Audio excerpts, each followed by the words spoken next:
오늘 아침 우리에게 주시는 생명의 말씀입니다. 신약성경 누가복음 16장이 되겠습니다.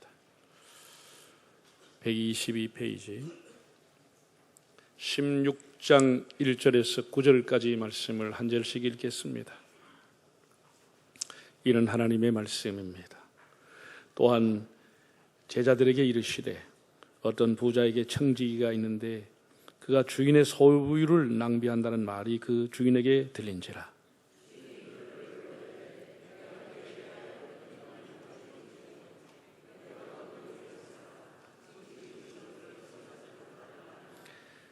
청지기가 속으로 이르되 주인이 내 직분을 빼앗으니 내가 무엇을 할까? 땅을 파자니 힘이 없고 빌어먹자니 부끄럽구나.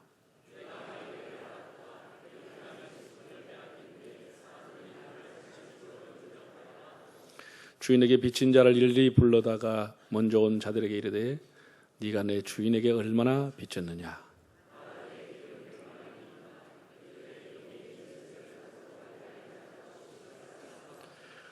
또 다른 이에게 이르되 너는 얼마나 빚졌느냐? 이르되 밀 100석이니이다. 이르되 여기니 증서를 가지고 80이라 쓰라 하였는지라.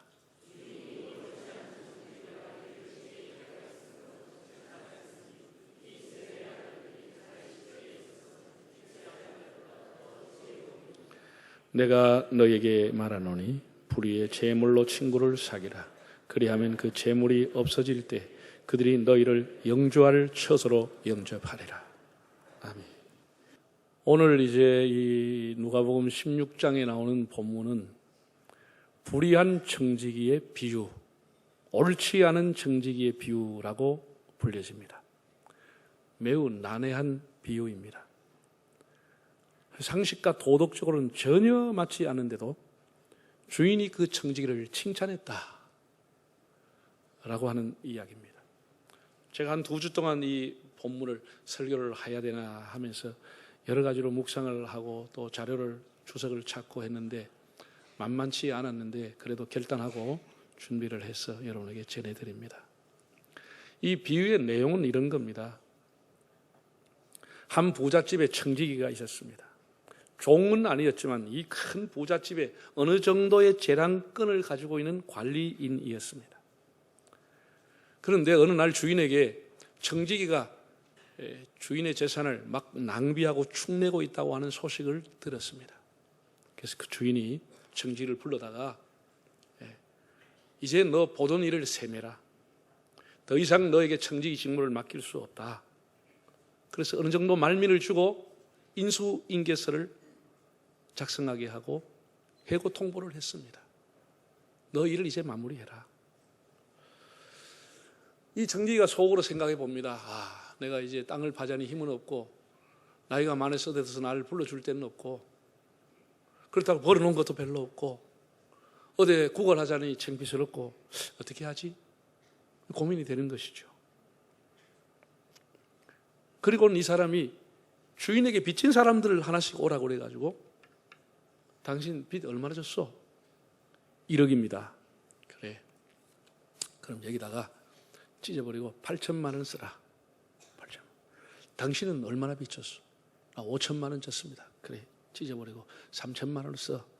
이런 식으로 해가지고 이 사람들에게 남의 걸 가지고 인심을 써버린 거예요. 물론 어느 정도까지 말미인 동안은 자기에게 권한이 있었겠죠. 이거는 사실 우리로 지금 보면 횡령입니다. 공문서 위조입니다. 나중에 주인이 알고는 이 사람을 혼내거나 이 사람에게 잘못된 것을 환수하게 한 것이 아니고 퇴직금을 띄고 준 게 아니고 이 참 지혜로운 사람이네 라고 칭찬했다는 겁니다. 여러분 이게 뭘 의미하는 겁니까? 이 사람 불의한 사람입니다. 사기꾼입니다. 남의 재산을 횡령한 사람입니다. 그런데 이런 사기꾼 같은 사람을 주인이 칭찬했다는 게 납득이 가지 않잖아요. 그래서 이 해석이 난해한 겁니다. 어느 주석을 봐도 다 함부로 이 내용을 적용해서는 안 된다라고 되어 있고 해고당한 뒤를 대비한 지혜를 배우라 라고 되어 있습니다. 성경에 나오는 비유라고 하는 것은 어느 한 포인트를 가지고 비유를 한 겁니다. 그 내용 전체를 다 이것이 맞느니 틀리니 이 비유가 옳으냐, 이거는 비유를 잘못 접근하는 겁니다. 비유는 한 가지 거의 집중하고 있습니다. 이 사람의 지혜를 배우라. 남은 시간이지만 기회를 선용한 지혜를 배우라. 그런 의미로 된 것이지 도덕적인 것 접근하면 안 되지요. 전혀 맞지 않아요. 경제적인 윤리 전혀 맞지 않습니다. 남은 기회를 선용한 사람, 종말과 심판을 앞둔 사람들에게 대비하는 지혜가 필요하다. 이런 메시지를 주고 있습니다. 몇 가지를 한번 생각해 보겠습니다. 먼저 2절을 한번 읽어 보실까요? 주인이 그를 불러 이르되 내가 네게 대하여 들은 이 말이 어찌 됨이냐.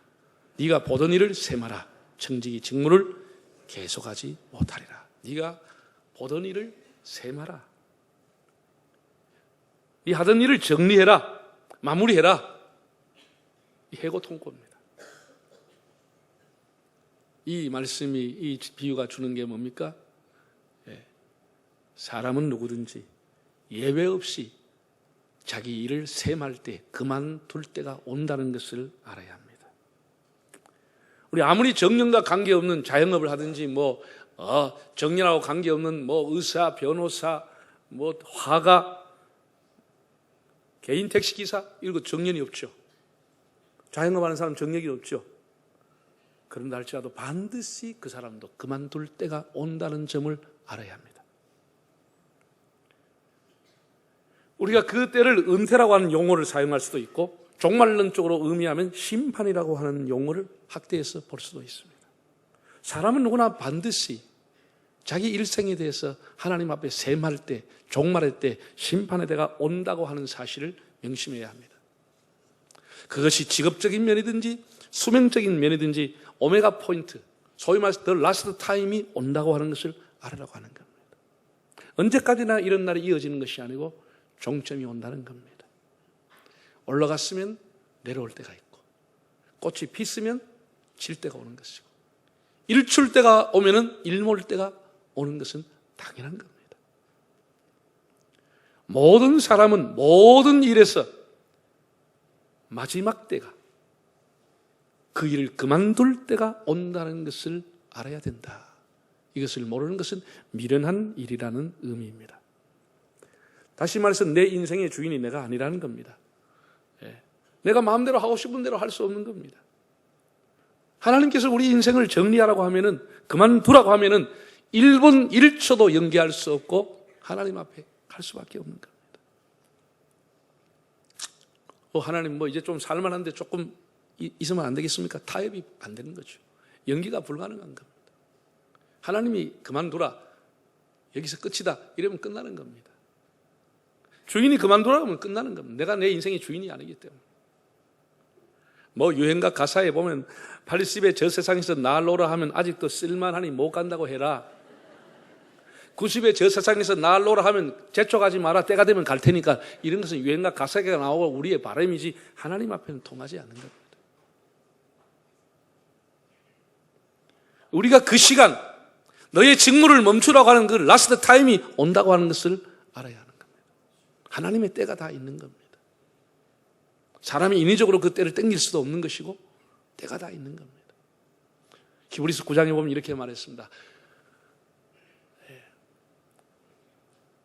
한 번 죽는 것은 사람에게 정한 것이요 그 이후에는 심판이 있으리니 그랬습니다. 한 번 사람이 죽는 것 그만둘 때, 스톱할 때가 하나님 다 정해놓았고 그 이후에는 세많은 시간, 그 이후에는 대차 대조표를 가지고 특별 감사를 하는 시간이 있다라고 하는 사실을 알아야 한다는 겁니다. 우리 사람이 아무리 과학이 발달하고 의학이 발달해도 사람이 할 수 있는 게 있고 불가능한 일이 있는 겁니다. 예수님께서도 이렇게 말했습니다. 사람이 누가 그 키를 한 자나 더 하게 할 수 있겠느냐 그랬습니다. 아무리 과학이 발달해서 요새 약도 좋은 게 있고 애들 막 키가 크게 하는 약이 있다고 막 홍보하고 하지만은 글쎄 그 먹어서 얼마나 키가 크는지는 모르겠습니다. 안 되니까 구두 뒷굽 높이는 게 나오는 게 알겠습니까? 그거 먹고 키가 190 될 것 같으면 뭐 달라고 구두 뒷굽을 올려요? 약 몇 달 먹죠. 사람이 할 수 있는 게 있고 할 수 없는 게 있고 한계가 있다고 하는 것을 알아야 된다는 겁니다. 한계가 있다고 하는 것을. 우리가 계속하고 싶지만 하나님이 그만두라 그러면 그만둬야 된다는 이 한계라고 하는 거예요. 두 번째 오늘 본문을 보면은 이 주인에게 자기 청지기가 낭비한다는 소리가 들렸다는 거예요. 낭비한다. 그래서 주인이 그 청지기를 불렀어요. 네가 왜 낭비하느냐? 직무를 그만두라고 얘기했습니다. 자기가 낭비했다, 자기가 잘못했다고 하는 것을 인정하는 게 참 어려운 겁니다. 네. 네가 그만두라, 네 낭비했다 이러면 뭐라 그러죠? 일반적으로 아니 내가 이 빼빠지게 새벽부터 이 회사에 몇십 년 일했는데 나 갑자기 그만두라고 하면 됩니까? 아니 최소한 1, 2년 뭐 말미를 줘야 되지 일주일 뒤에 그만두라 말이 됩니까? 그러면 뭐 사장님은 일에 안 했습니까? 내가 다 물어볼 겁니다. 그냥 사람들은 다 이렇게 물타기 귀신작전으로 나가서 어떻게 하든지 자기가 연기하고 자기도 살아날 수 있는 길을 찾는 것이 사람입니다. 다 뭐 책임을 인정하는 사람 거의 내가 못 봤습니다. 거의가 저부터 다 변명합니다. 빠져나갈 권리를 찾습니다. 왜냐하면 마음으로는 수긍이 되고 인정이 돼도 인정하는 순간 망신을 당하거나 책임을 져야 되고 사람이 이상하게 돼버립니다. 그러니까 인정하지 않는, 어떻게 하든지 뭐 사람 끌고 들어가는지 환경이 어떻고 뭐 내가 하고 싶어 한 게 아니다 하고 다 그렇게 변명하는 겁니다. 사람들이 참 구질구질하게 살아갑니다. 이 청지기가 주인이 너가 낭비한다는 소식을 들었을 때 그걸 인정하는 겁니다. 이것 때문에 너를 해고한다 그럴 때 그걸 인정해 주는 겁니다. 변명하거나 내만 그렇게 했느냐 그렇게 버티기 작전으로 물귀신 작전 하지 않았다는 겁니다. 오늘 이 청지기가 잘한 점이 뭐냐? 자기가 낭비했다고 하는 사실을 깨끗하게 인정했다고 하는 겁니다. 주인의 재산을 축내고 살았다고 하는 것을 인정을 했다고 하는 점입니다. 우리가 살아보지만 깨끗하게 자기 책임을, 자기의 과오를 인정하는 사람은 그렇게 쉽지 않습니다.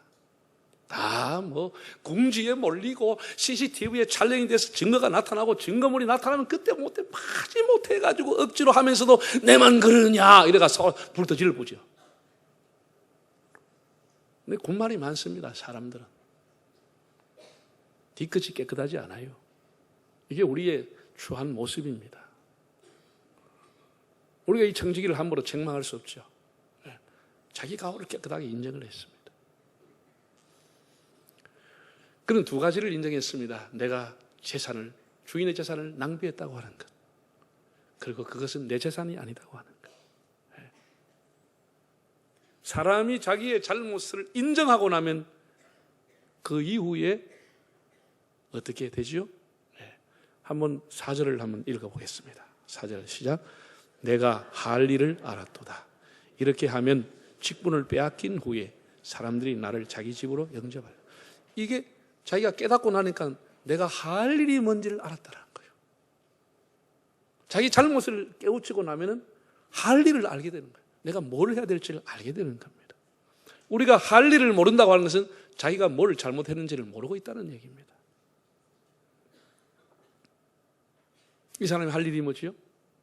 이제 남은 시간, 그 여분의 시간, 아직까지 여분의 권한이 자기에게 주어졌을 때, 아직까지 자기에게 시간이라는 찬스가 얼마가 남아있을 때, 그래, 내가 선을 베풀어야 되겠다. 내가 좋은 일 해야 되겠다. 내가 좀 어려운 사람 도와줘야 되겠다. 내가 좀 봉사해야 되겠구나. 이런 생각을 했다라는 거예요. 네? 기회를 선용해야 되겠다는 생각을 했다라는 겁니다. 물러날 시간이 얼마 남지 않았고 그 자리에서 나와야 되는데 그 시간이 얼마 남지 않았지만 내가 이제 할 일이 있구나. 이왕이면 좋은 일 하고 물러나야지. 선심을 쓰고 물러나야지 했다라는 거예요. 할 일을 깨닫는 게 이 지혜인 겁니다. 네. 할 일을 깨닫는 거예요. 네. 이제 내가 남은 시간, 이 사람이 할 일이 남은 시간 좀 더 챙겨 나오려고, 좀 더 며칠이라도 몇 달이라도 한 1년이라도 버티려고 한 그런 게 아니고, 좀 더 가져가려고 한 것이 아니고 선을 베풀어야 되겠다. 그래서 그 주인이, 이 사람은 비록 나무 재산을 가지고 선심을 했지만 그 주인이 인생의 미래를 대처하는 것을 보고 참 이 사람이 지혜로운 사람이구나, 선용하려고 하는 것을 보고 아, 이 사람이 지혜로운 사람이다 라는 칭찬을 했다는 것이죠.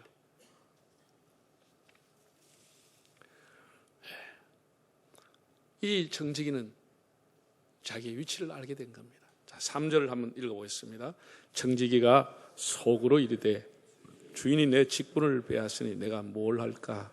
땅을 파자니 힘이 없고 피를 먹자니 부끄럽구나. 주인이 내 직분을 빼앗았다. 자기가 주인이 아니죠. 주인이 따로 있다는 것이죠. 예. 그제서야 그는 자기가 주인이 아니고 주인이 따로 있다는 것을 알게 된 겁니다. 너 이제 그만둬 하는 순간 내가 주인이 아니구나, 오너가 아니구나 라고 하는 것을 알게 됐다는 겁니다. 셈을 앞두고 자기 위치와 신분을 깨달았습니다. 우리가 우리 인생의 주인이 아닌 겁니다. 83세를 살았던 스폴전 목사님께서 마지막에 이런 말을 남기셨다고 합니다. 하나님, 내 생명을 하나님께 도로 돌려드립니다. 이토록 좋은 생명을 오래도록 빌려주셔서 잘 사용했습니다. 하나님이 주신 생명 이제 하나님께 도로 돌려드립니다. 참 신실한 정직이로 살았다고 하는 것을 알게 됩니다. 우리 주변에 무신론자들이 꽤나 많습니다. 이 무신론들은 한마디로 하나님은 없다라고 하는 겁니다. 하나님은 없다. 너의 인생을 너가 엔조이하라. 하나님은 없다. 심판은 없다. 이렇게 얘기하는 것이 무신론입니다. 영국의 유명한 무신론자인 도킨스라고 하는 사람이 영국의 그 2층 버스에다가 광고를 가지고 한 2달 달았습니다. 그 광고가 뭐였느냐? 하나님은 없다라고 하는 겁니다. 그걸 돈을 주고 광고를 했습니다. 하나님은 없다. 너 양심도 없고 심판이 없으니 너 인생을 즐겨라. 너 인생의 주인은 너야. 당신이 당신의 인생의 주인이니까 마음껏 즐겨라. 이런 광고를 버스에 달고 다녔습니다. 참 그 사람이 인생의 마지막 셈을 어떻게 하려는지, 과거의 염세주의자, 무신론 철학자들이 마지막을 정말 정상적으로 숨을 거두지를 못했습니다. 이런 무신론자들도 문제지만은 우리가 하나님을 믿노라 하면서 교회 안에 있는 실천적인 무신론자들을 어찌할까? 하나님을 믿노라 하면서도 실질적인 생활은 자기가 인생의 주인이 되어 살아가는 무신론자들.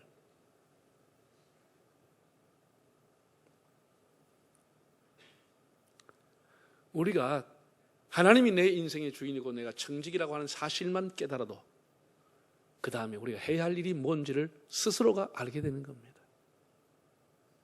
이걸 모르니까 자기가 해야 할 일을 찾지를 못하는 겁니다. 고린도전서 6장 19, 20절 한번 읽어보실까요? 너희 몸은 너희가 하나님께로부터 받은 바 너희 가운데 계신 성령의 전인 줄 알지 못하느냐? 너희는 너희 자신의 것이 아니라 값으로 산 것이 되었은즉 그런즉 너희 몸으로 하나님께 영광을 돌리라. 우리가 우리의 것이 아니라는 거예요. 내 것이 아니라는 거예요. 내가 소유가 아니라는 거예요.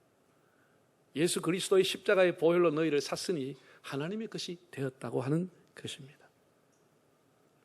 이 정직이가 불의한 정직이지만 자기의 사욕을 위해 남은 생에 어떻게 조작을 한 게 아니고 선을 베풀었기 때문에 선을 베풀었던 그 사람들은 이 사람을 귀하게 볼 수밖에 없잖아요.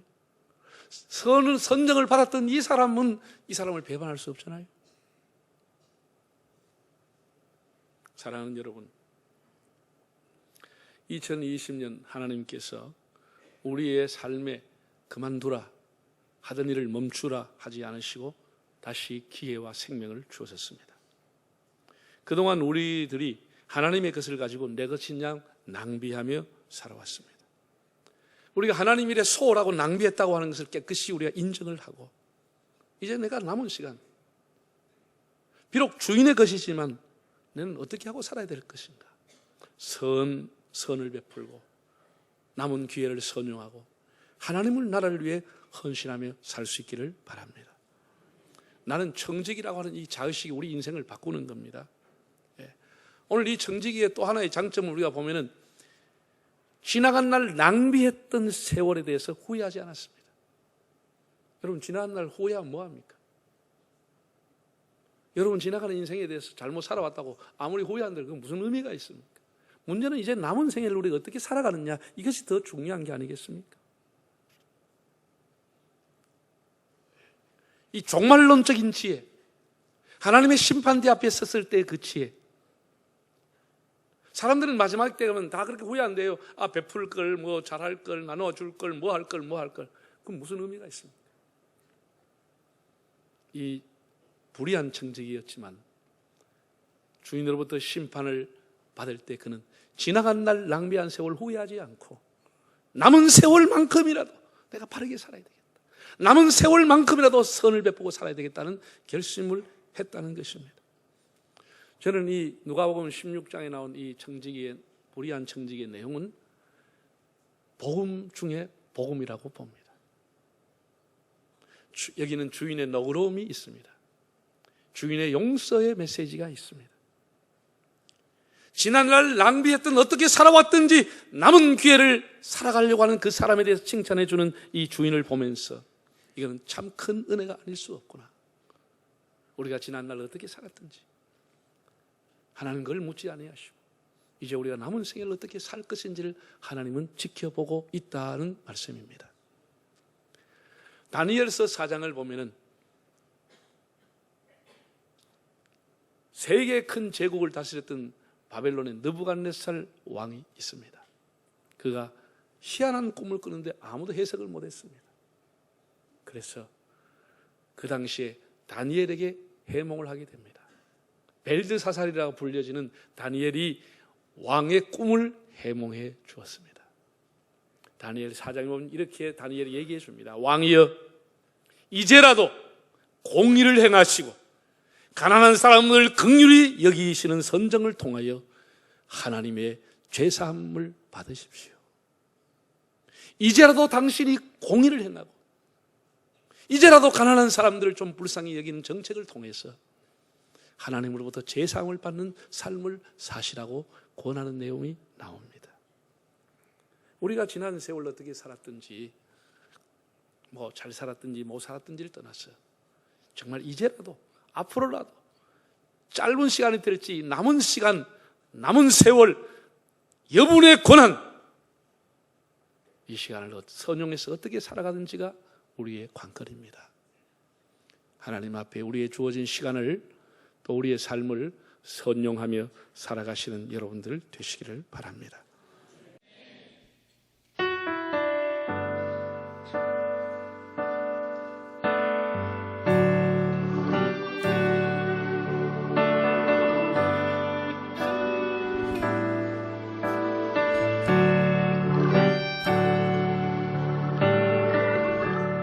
은혜 아니면 살아갈 수가 없네.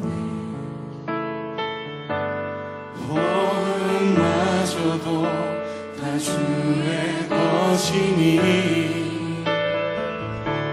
세상 평안과 위로 내게 없어도 예수, 오직 예수뿐이네.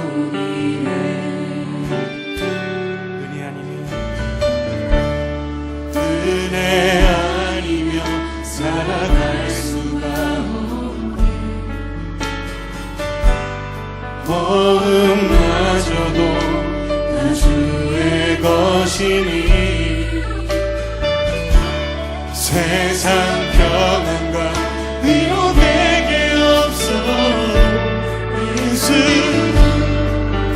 오직 예수뿐이네.